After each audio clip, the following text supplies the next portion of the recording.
Aujourd'hui, tu vis avec une personne et tu sens incapable de quitter la personne. Tu n'es pas libre de tes choix. Même quand tu as envie de faire certaines choses, tu ne peux pas prendre tes décisions au fait. Donc, tu es contraint à te conformer sur les charmes, les exigences de l'autre.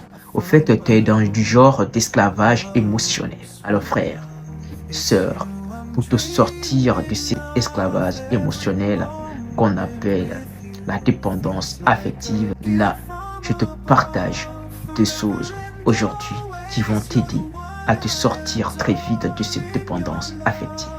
Si tu es parmi ces personnes qui se sont incapables de quitter leur conjoint ou leur conjointe, laisse-moi te dire, cette vidéo, elle est faite pour toi. Suis-la jusqu'à la fin, car ça te sera utile. Alors, pour pouvoir sortir de cette dépendance affective, vous devez travailler sur vous-même.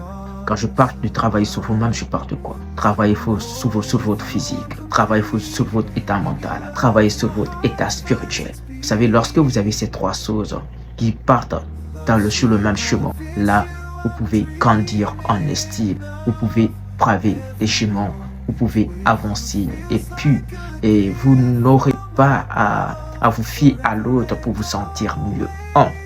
Travailler sur son état physique, vous devez partir en salle de gym, travailler sur votre corps, en vue que vous vous sentiez bien dans votre peau. Si vous vous appréciez avec le corps de vos rêves, vous n'avez pas besoin de la validation d'une autre personne pour vous sentir mieux. Alors c'est pourquoi je vous conseille de partir soit dans les salles de gym, de chercher à avoir le corps de vos rêves au fait, pour que vous vous sentez au moins mieux dans votre peau. Mais lorsque vous-même, vous ne vous appréciez pas comme vous êtes, là, je pense que la personne avec qui vous êtes en relation ne peut non pas plus vous apprécier. Donc, vous allez être dans ce cadre de dépendance émotionnelle parce que vous avez peur que cette personne vous quitte. Donc, vous avez peur d'avoir une autre personne plus que cette personne. Donc, ça fait que vous êtes si lié à cette personne et vous vous sentez dans l'incapacité de le quitter. Alors, la deuxième chose aussi, c'est quoi? C'est travailler sur votre état mental. Si vous avez des mentalités, des états mentaux négatifs aujourd'hui, il faudrait mieux vous en débarrasser. Qui fait que vous n'avancez pas, qui fait que vous ne progressez pas, qui fait que vous ne vous en sortez pas du tout, vous ne prenez pas des initiatives qui peuvent être opportunes pour vous, alors vous vaudrait mieux les transformer en état mental positif. En troisième lieu, c'est la spiritualité. La spiritualité, pourquoi?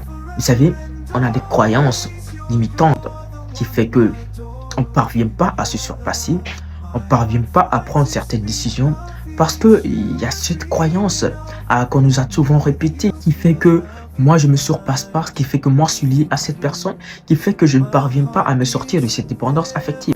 Alors si tu as aussi des croyances que les gens t'ont répétées ou que ta famille, tes amis ou tes proches t'ont souvent dit, faudrait te débarrasser car les croyances sont toujours négatives dans notre monde fait de négativité. Alors, si vous parvenez exactement à lier ces trois choses, vous pouvez avancer, vous pouvez grandir dans cette relation sans être dépendant affectivement. La deuxième des choses que je vais te partager qui pourra t'aider à sortir de cette dépendance affective, c'est quoi? C'est de réduire ton temps d'engagement dans la relation.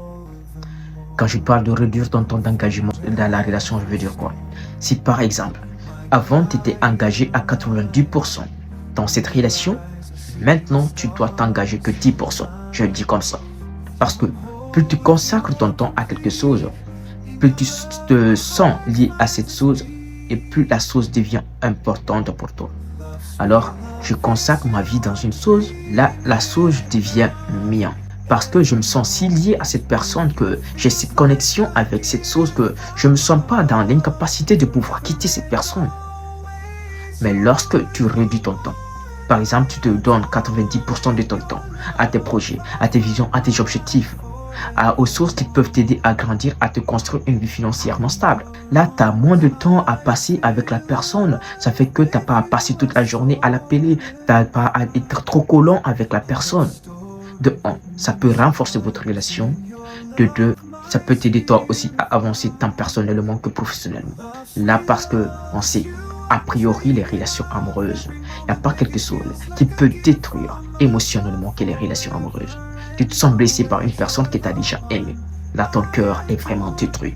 Donc ça peut te déstabiliser. C'est pourquoi exactement je te conseillerais de réduire ton temps d'existence dans la relation. Car ça pourra t'aider émotionnellement et à avancer professionnellement. Alors concentre-toi sur tes projets. Si ces deux conseils t'ont plu, si ces deux méthodes t'ont plu exactement, n'oublie pas de t'abonner sur cette page. À la prochaine, c'était Absi, vision et impact dans votre vie.